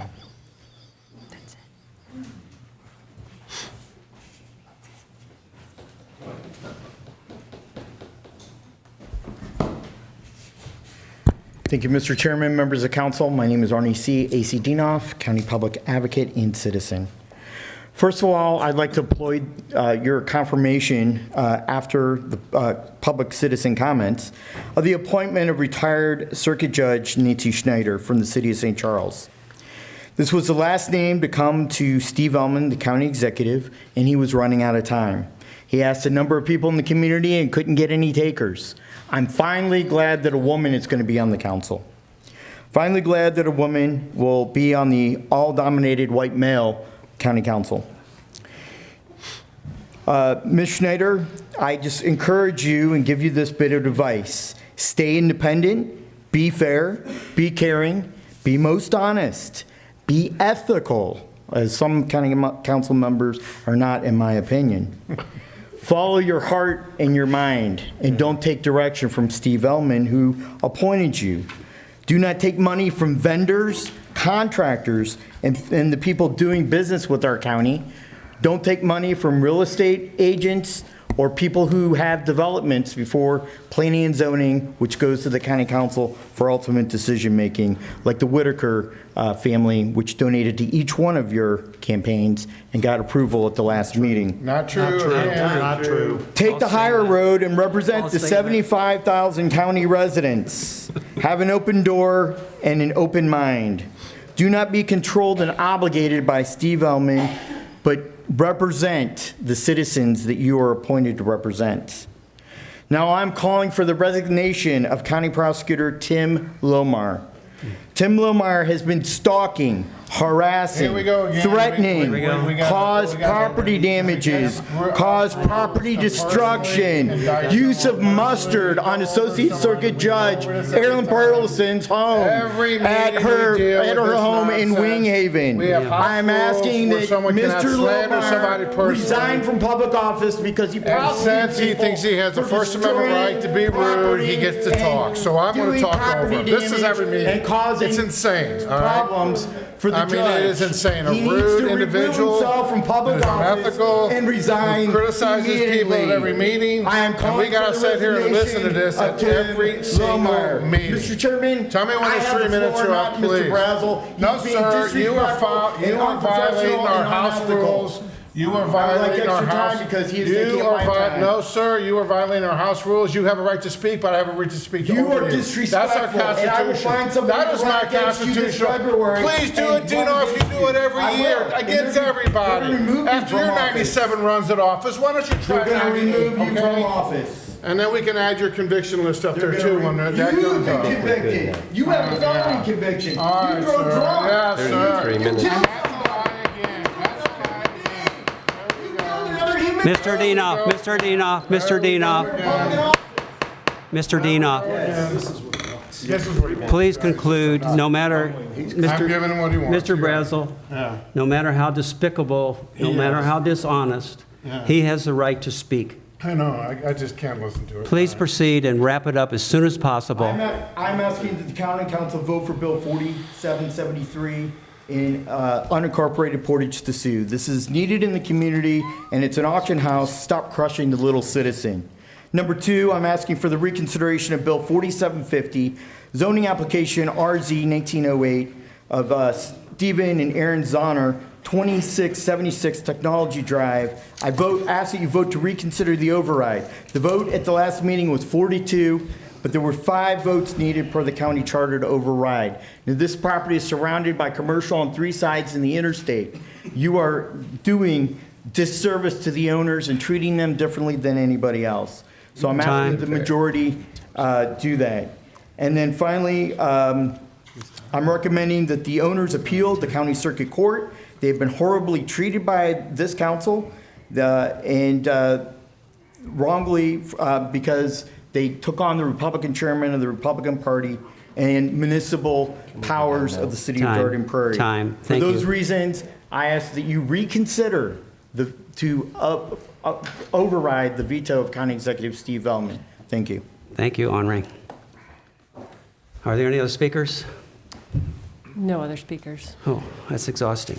That's a long 3 minutes right there. Wow. Okay, moving on to the next item on our agenda is the report from the county executive. Is there a report? There is, sir. There's actually the county executive has left a video. He wanted to make a few remarks on his nomination for the county council seat. Very good. So I think they're all teed up to play. Okay, let's proceed with that. Good evening.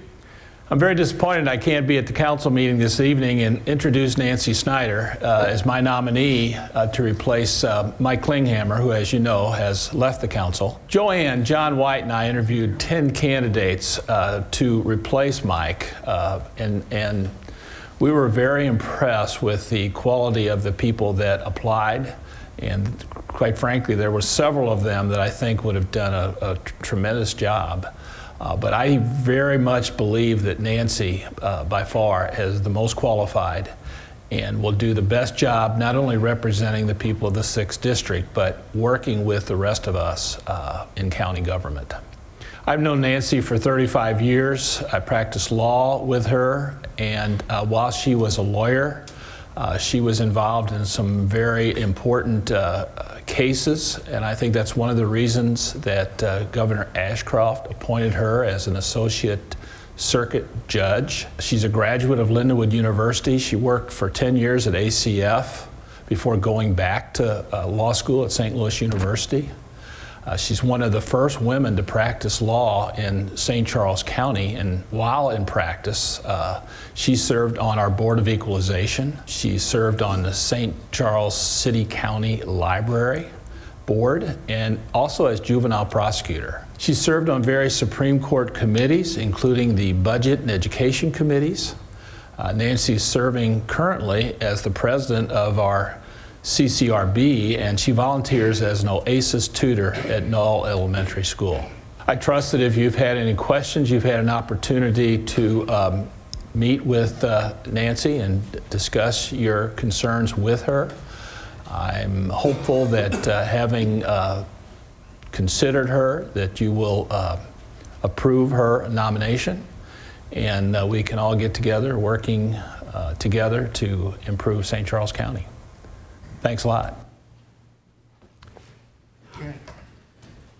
As Mr. Ullman said, there were 10 candidates, and they were all very well qualified. And we thank them for coming forward and putting themselves out there for this position. Saying that, is there anything else from the executive office? Thank you. Then we'll move on to the consent agenda. Is there a motion to approve? Motion approved. Second. Well, all those in favor hang say on, before yes. we do that, I think in the light of everything that she's heard tonight, are we sure that the judge still wants to be a part of this? This is your last opportunity. Are you still in? I think I'm sitting too far from the door to make it out of here. All right. All right. Okay, all those in favor of the consent agenda, say aye. Aye. Aye. Those that oppose, the consent agenda has been approved. And we'll move to a slight recess for the swearing in of Judge Nancy Snyder. Bob Schneider, will you please come forward and swear the council member in? We're swearing in, not swearing at. That'll come later. I've been on both sides of that, so. Well, and as you can tell by earlier, it's still to come. Judge, if you would raise your right hand and repeat after me. I, Nancy L. Schneider, do hereby swear I'm sorry. I, Nancy L. Schneider, do hereby swear that I possess all qualifications to carry out that I possess all qualifications to carry out the duties of the office of St. Charles County Council, District 6, the duties of the office of St. Charles County Council, District 6, as set forth in the Charter of St. Charles County, as set forth in the Charter of St. Charles County, and I am not subject to any disqualifications in the Charter. and that I am not subject to any disqualifications in the Charter. I solemnly swear that I will faithfully execute I solemnly swear that I will faithfully execute the office of County Council the office of County Council and will, to the best of my ability, and will, to the best of my ability, preserve, protect, and defend preserve, protect, and defend the Constitution of the United States, the Constitution of the United States, the Constitution of the State of Missouri, the Constitution of the State of Missouri, and the Charter of St. Charles County. and the Charter of St. Charles County. And I will demean myself faithfully And I will demean myself faithfully in the office of County Council, so help me God, in the office of County Council, so help me God. for the remainder of the term of Mike Klinghammer, For the remainder of the term of Mike Klinghammer, who resigned effective September 3rd, 2019, and to which I was appointed. who resigned effective September 3rd, 2019, and to which I was appointed. Congratulations. Welcome. Thank you very much.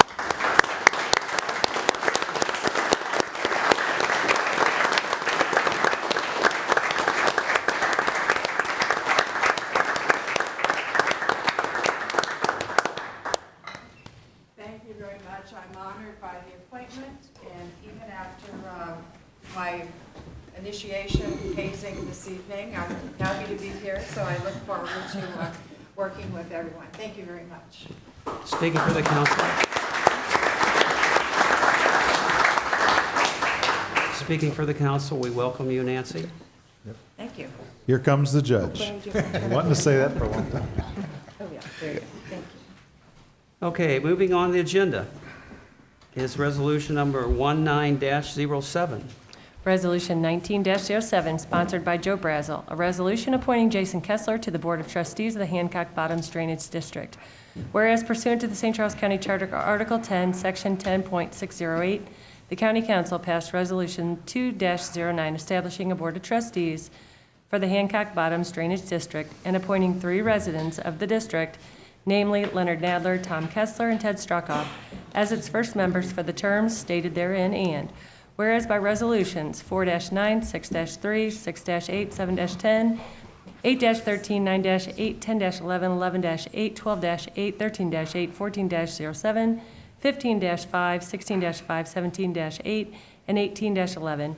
The County Council has since reappointed or appointed district residents to the board, and its current members are Tom Kessler, Ted Strockoff, and Ron Beerbaum.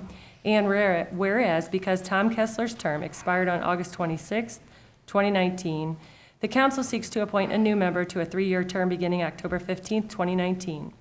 Now therefore, be it resolved by the County Council of St. Charles County, Missouri as follows. Section 1, the St. Charles County Council makes the following appointment to the Board of Trustees for the Hancock Bottoms Drainage District. Jason Kessler to a 3-year term beginning October 15, 2019. Are there any questions or comments on resolution number 19-07? Seeing none, read the title and call the roll. Resolution 19-07, a resolution appointing Jason Kessler to the Board of Trustees of the Hancock Bottoms Drainage District. Joe Brazel? Yes. Councilman Elam? Yes. Councilman White? Yes. Councilman Hammond? Yes. Councilman Hollander? Yes. Councilman Schneider? Councilwoman Schneider? Yes. And Councilman Cronin? Yes. Resolution number 19-07 has passed, and we'll move on to bills for final passage, starting with bill number 4768. Bill number 4768, an ordinance approving execution of an intergovernmental agreement with the Missouri Department of Health and Senior Services for a grant award in the amount of $3,000 to help local and state public health agencies improve the quality and completeness of data for the Enhanced State Opioid Overdose Surveillance Program for the St. Charles County Department of Public Health. Are there any questions or comments on bill 4768? Seeing none, read the title and call the roll. Bill number 4768, an ordinance approving execution of an intergovernmental agreement with the Missouri Department of Health and Senior Services for a grant award in the amount of $3,000 to help local and state public health agencies improve the quality and completeness of data for the enhanced state opioid overdose surveillance program for the St. Charles County Department of Public Health. Councilman Elam. Yes. Councilman White. Yes. Councilman Hammond. Yes. Councilman Hollander. Yes. Councilwoman Schneider. Yes. Councilman Cronin. Yes. Councilman Brazel. Yes. Bill number 4768 is passed. We'll move on to bill number 4769.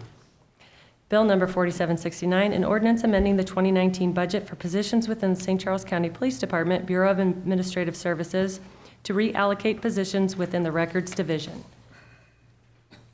Are there any questions or comments on bill number 4769? Seeing none, read the title and call the roll. Bill number 4769, an ordinance amending the 2019 budget for positions within the St. Charles County Police Department, Bureau of Administrative Services, to reallocate positions within the Records Division. Councilman White? Yes. Councilman Hammond? Yes. Councilman Hollander? Yes. Councilwoman Schneider? Yes. Councilman Cronin? Yes. Councilman Brazel? Yes. Councilman Elam? Yes. Bill number 4769 is passed. We'll move on to bill number 4770. Bill number 4770, an ordinance calling for the amendment of the charter in the form of a proposition requiring that consumers be informed of tax rates in community improvement districts within St. Charles County on the August 4th, 2020 ballot. Bill number 4770 needs a motion to be tabled. Is there a motion to table? Yes, So sir. moved. Second? All in favor, say aye. Aye. Opposed? Motion carries. Bill number 4770 has been tabled. Next on the agenda is bills for introduction, starting with 4772. Bill number 4772, requested by Michael Hurlbert, sponsored by Joe Brazel. An ordinance amending the zoning district map of the County of St. Charles, Missouri by rezoning land from R1E Single Family Residential District and R1A Single Family Residential District to C2 General Commercial District as per application CUR 19-05A. Any questions or comments on bill number 4772? Mike has a comment real quick about the baseball game, don't you, Mike? I don't. What's the score? I don't Score have is a 5-7, comment. Cardinals down, top of the fifth. Just so everybody knows. Seeing none, let's move on to bill 4773. Bill number 4773, requested by Michael Hurlbert, sponsored by John White. An ordinance amending the zoning district map of the County of St. Charles, Missouri by rezoning land from A Agricultural District with Density Floodway Overlay District to C2 General Commercial District with Density Floodway Overlay District per application RZ 19-11. Is there any questions or comments on bill 4773? Could we bring Paul up? And Yes, please come forward. Paul, you don't have your 3 minutes now, so you can take your time. But you have to do it all in auction speech. I would be happy to give a demonstration if that would help. It's all good. Yours talked fast. We do some of the time, and I do when I'm counting numbers. Well, tonight's been an eventful event, and I'm just kind of lost in thought here. Makes you want to come back every time, doesn't it? Paul, Yes, sir. just a couple questions. Yes, sir. You've had this business in operation for how long? 15 years. So why is this coming up right now? Because we purchased the building in January to have a home base for our business. You could call it misinformation or just simply uninformed. We made mistakes in the process of purchasing the building and had no idea about the zoning issues at the time that we purchased it. We've put our family in quite a bit of debt to make this happen after trying to build it up for 15 years. Without the rezoning, it stops the business completely. Okay. Okay. There's a lot more I could add, but that's the short story. I don't know. I don't know. That's I don't know why you need to add anything. Has there been any complaints about that you're aware of, or the staff's aware? No, sir. Our only next door neighbor is which I mentioned previously, is already zoned in an light industrial zoning. We're very friendly with all the neighbors, or at least with the one neighbor that's just to the south of us. We don't have any immediate neighbors on the other three sides of the building or of the property. It's mainly farmland. or agricultural. As an auction business, we thrive in a rural area with lots of space. Is that property next to yours, is that farm buildings or is that a storage buildings? It is a building, sir, or it's a business. There's a bunch of buildings there. Yes, sir. Okay. Yeah, it's a light industrial. I don't know the full details of the history. As I understand it, when they were built, they used to manufacture amusement park rides there. There's also, I think there's a repossession or car lot there on the corner of Portage and Weber Lake. Then there's a storage there. There's, I'm not exactly sure everything they do. So next to you is a bunch of storage buildings. It looks like they're making something or storing something. And around, other than that, there's farmland all around you. That is correct. Then, Mr. Myers, why is the staff rep not have a problem with this? It seems like it's consistent with the area. Did they deny it or something? The staff said recommended out. This came about because of, it came to our attention because of our surveys that we've been conducting in the floodplain to review flood damaged properties. And the request that we had was for a permit, and we learned that the property is zoned agricultural. It was rezoned by a previous property, and I should say, in the mid-2000s from industrial to agricultural with the intent of, as we understand it, building a house, and they never built the house. Concern of staff, one is that the master plan recommends for agricultural, and also it's in the density floodway, which is not just the floodway fringe, but the density floodway is where when the water gets really high from the Missouri River, it overflows the neck of land across into the Mississippi River. And so this is within that path of the water. So one question is this the right location for commercial zoning? But I will say that next door there is a parcel zone industrial and some sort of automotive use. So that it does have that going for it in terms of the application. Can I ask a question here? In other words, this came about only because of the recent flood. In my opinion, yes. Right, that we just happened to... Which I'd like to touch base on, if I may. Sure. The owners that built this building knew that. They purposely built the building up high. I apologize, I didn't bring them, but I have pictures of the flood. My building did not get wet. The water would have had to have come up another 3 feet or 93 flood level for water to get into the building. Yes, my property, the land, was under a foot of water, but we have a land survey that confirms that the building is above the 93 flood stage. I am not concerned about flooding, especially in a flood that might happen every 25 to 500 years. We're talking about an auction company that has the public there once or twice a month. This is not an everyday company where people are coming in all the time. It's once or twice a month. And even in a flood situation, even if the waters are there for 3 months, 3 months of being shut down is not going to close my business forever. It's just an inconvenience is all it is. Okay. It's all good. That's good. Well, yes, Yeah. most of, yeah. You know, I get the flood laws, and it's the federal government trying to take. He has a picture if you're interested. We don't need them. We believe you. We believe you. We don't need. FEMA's not going to dictate to us on what we need to do. Thank you. I have a lot of support here, guys. We don't Tonight. A need lot them. of them drove pretty far to come out tonight, so I really appreciate everyone coming out tonight. Mr. Chairman. Yes. Yeah, this property at one time, I believe, was owned by Jerry Ohms, and they did have a manufacturing facility there for carnival rides, amusement, and then they also stored them there for a lot of years. I don't know that they got flooded even in '93, these buildings. But As I understand it, my neighbors, which is the building the first building just to the south of us, they had maybe 6 inches of water in their building during the flood of '93, maybe a foot. My building was not there in the flood of '93, so they can't really confirm what would have happened to the building at that time. But as far as this flood is concerned, I drove there every day.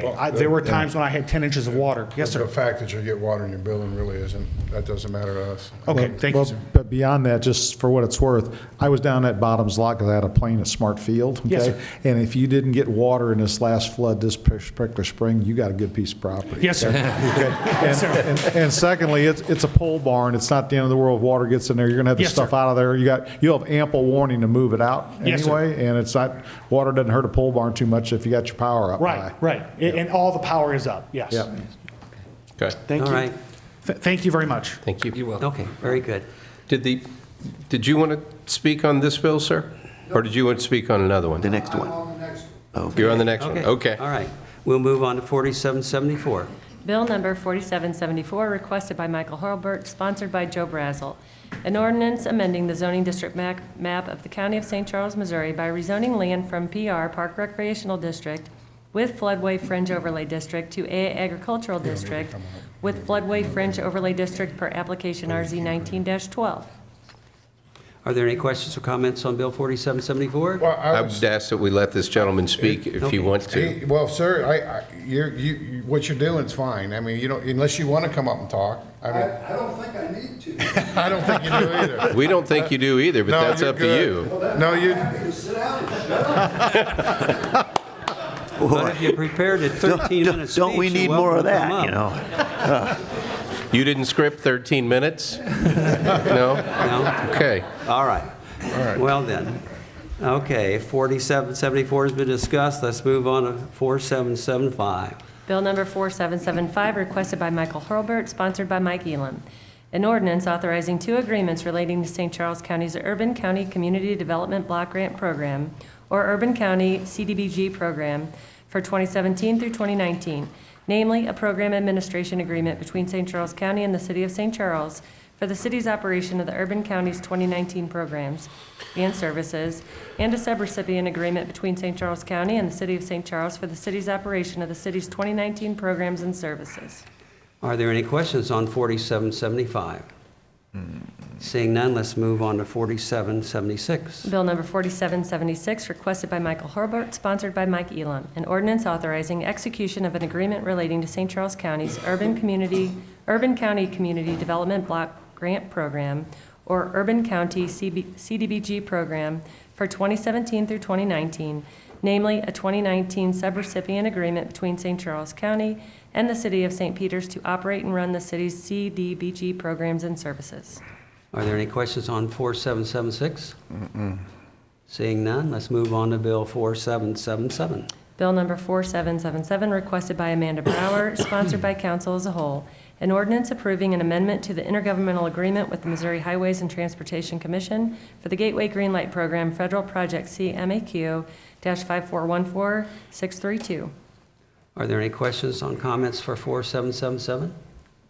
Seeing none, let's move on to Bill 4778. Bill number 4778, requested by Steve Ellman, sponsored by John White. An ordinance setting the 2020 rates for group medical insurance benefits with Aetna Life Insurance Company, Davis Vision, and self-insured dental insurance benefits for county employees, elected officials, and retirees.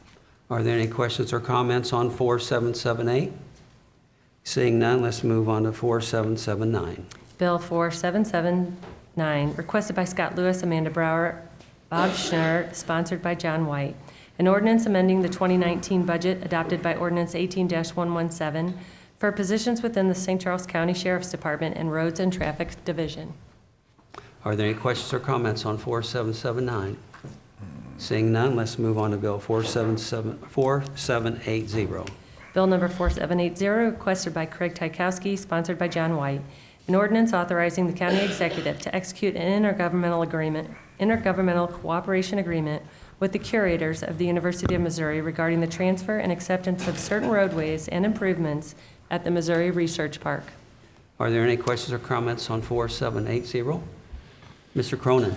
Mr. Watson, I got a question on this one. Will this thing be executed by the executive at the same time we close on the property? Yes, that's the plan. Okay, thank you, sir. Are there any other questions or comments on 4780?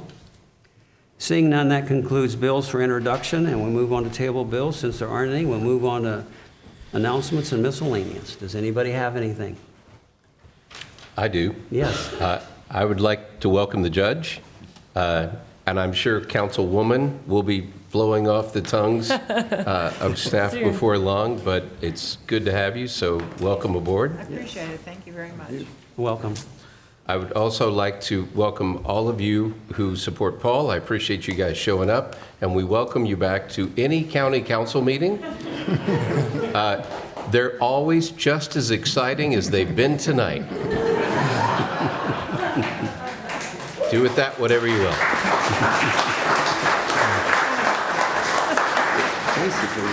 Thank you all for coming. Is there a motion to adjourn? So moved. We are adjourned. Second. Thank you all for coming. Still 47. Top of the city.